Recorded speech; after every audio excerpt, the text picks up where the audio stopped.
All right, good morning out here in Phetchabun, Thailand this morning. One of the few places where you can wake up with a facial head wound and have no recollection of where or how you got it.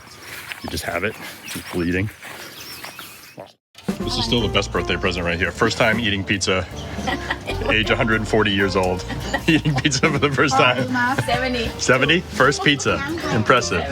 Yeah, incredible. 74. 74. I thought she was 29. I really thought she was 29.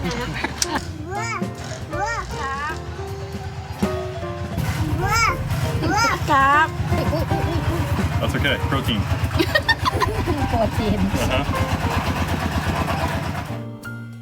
So we are here at a nursery near town where Pinky has spied a couple of mango trees that she likes, and these are a whopping 50 baht each, which is pretty cool. And they got a bunch of good stuff here. I don't know what we're gonna finally end up with. What's this thing you getting? This is, you know, the golden mango that we eat with mango sticky rice. Oh yeah. Yeah. So different than the mangoes that I'm holding? Yeah. Okay. That one eating green. This one eating red. Nice. How much is that one? 160. 160 baht? Yeah. Big money for those.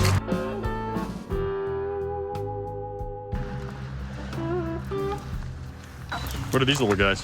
Lamb reef.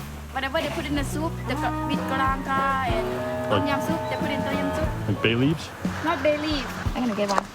Oh, you know what is good? What? Pan is the total, Tortoise pan? yeah, perfect pan inside. Okay. You think they won't eat it? No, they won't eat it. Then it'll be a good, we can, Okay. Yeah, I'd love to get something big enough to plant in there that they won't destroy. we'll buy that house. Yeah.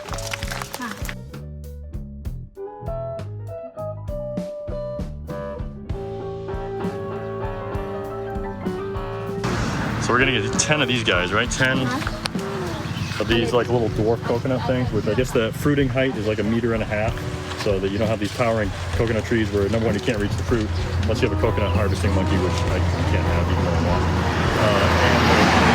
And the risk of coconuts falling from 60 feet in the air and cracking you on the head and killing you is minimized too. So these guys are shorter little trees, 100 baht a piece, so about $3 each, and we're gonna get 10 of them to try to plant around our farm. Yeah, cool.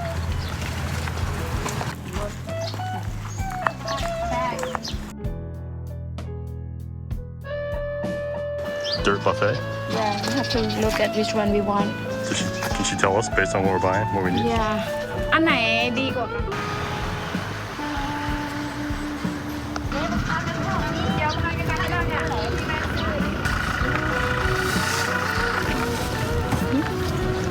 ไม่มีอะไรให้คุณคุณเอาหน้ามาเอาต้นก่อน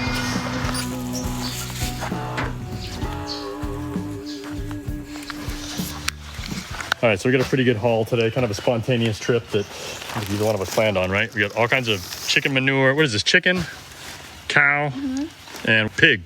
Chicken, cow, pig manure that has been seasoning and fermenting up at Pinky's pig farm for ages. So that's good stuff, mixed with some like rice husks and whatever else.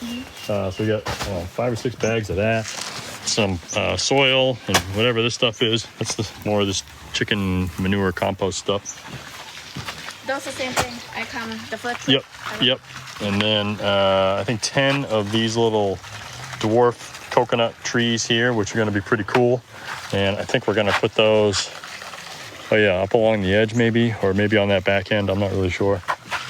And some mango trees and some other stuff that I forget now what it is. So I'm going to be busy planting. All right, so can I just take these coconut and soak them? Is that the plan? Oh, we're soaking everything? Yeah, soak everything. So Pinky and I are on the home stretch of planting our 10 dwarf coconuts, or whatever they're called, dwarf palm trees.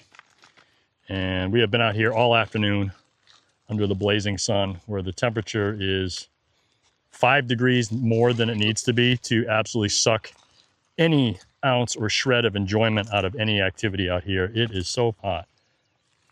But we're out here getting it done. And the sun is just starting to go down a little bit, which has given us a slight reprieve here. And at least allowed us to maintain the will to stay alive. I've got a garden hose stretched all the way, almost from the house, all the way out here to water these things, which certainly beats toting buckets of water like I had to do with the banana plants a couple weeks ago. But the garden hose is a temporary solution. I'm going to have to rig up another line of HDPE pipe with some sprinkler heads and that sort of stuff to really keep these things going. So, and all of that, hopefully somewhat temporary, as at some point, hopefully rainy season arrives and I can pretty much ignore irrigation altogether for a few months, which will be a welcomed change.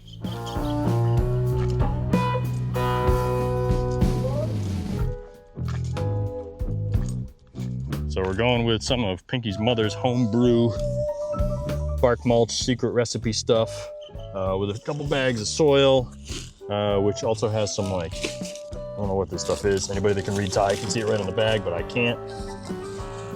Kind of composty, earthy, mulchy type stuff with a little bit of this clay mixed back in, and then some of the secret weapon tri-fecal pig, chicken, cow manure goodness here.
Dad's on the move again this morning.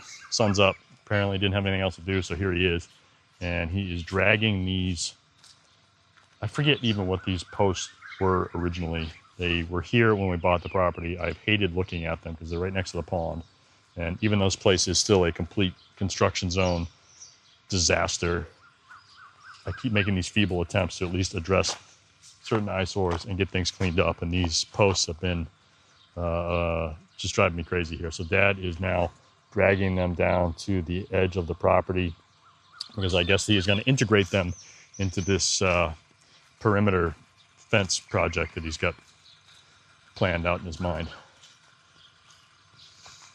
Could be a 10-year project, but at least today we've got these posts moving from the front of the house down further away from the house, so not quite as visible.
Clearly done this before.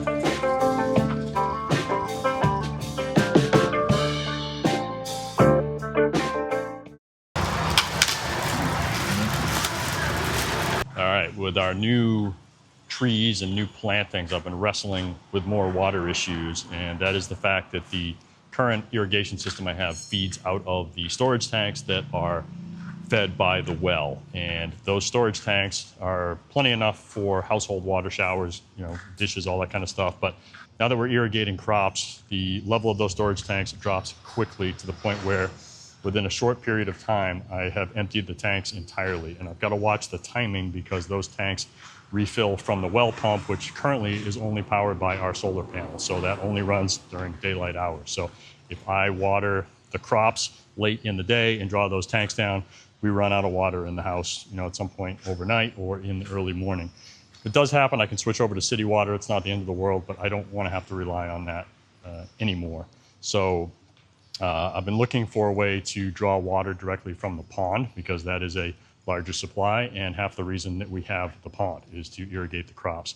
And I've been going back and forth, and most times on these types of projects, I will spend an ungodly amount of time online researching ChatGPT, whatever, trying to figure out a solution for what I need. The air pump project was a good example of this, where I've had hours and hours into reading and researching, and everybody's got a different take and a different suggestion. And there's not necessarily one right answer. There's a few ways to do it, but I end up spending a ton of time and then hundreds of dollars on equipment and then get it all together and realize that it sucks and it's not the right solution. So in an attempt to avoid that, I went down to the local shop here, which is where I am now, pumps and farm equipment and all kinds of cool stuff. And through Pinky doing all the translating and most of the heavy lifting here, have talked to these guys and come up with a system that hopefully will work for us. We got I think it's a 2 horsepower electric pump, and all the hoses and fittings and all the stuff that, who knows, it wouldn't at all surprise me if they led me astray too, and we get back and I still have all the wrong stuff and I'm still out a few $100. But at least I've got somewhere to come back to and some support instead of just trying to find answers online all by myself. So yeah, we'll see. I'm excited to get this home, get it set up, and expand the irrigation system. So the pump here is a Leo brand pump, which apparently are pretty popular in Thailand. This one in particular is 2 horsepower, and we paid 6,200 baht for it here, just for the pump only. Afterwards, I did find them a little cheaper online, around 5,000, maybe 5,500 baht, but I am more than happy to pay the premium to support the local guy and get some support on how to rig this up and size it for our application. In fact, I did stop at this shop and a bunch of other shops when I was searching for an air pump, and nobody had them, which is why I ended up going through an online source. Yeah, if at all possible, I'd love to support these little businesses and get the help and have them support me. With fittings and accessories, we were out the door here for about 7,800 baht, and there were still quite a few items on my shopping list in terms of fittings and some other stuff that after, I think, 4 or 5 shops that Pinky and I stopped into and or called, just could not find. So had to put in a Shopee order, and I'll probably be a week or so out collecting all the stuff I need to rig this pump up. So for now, it'll sit and wait, and no doubt you'll see more of it in a future episode.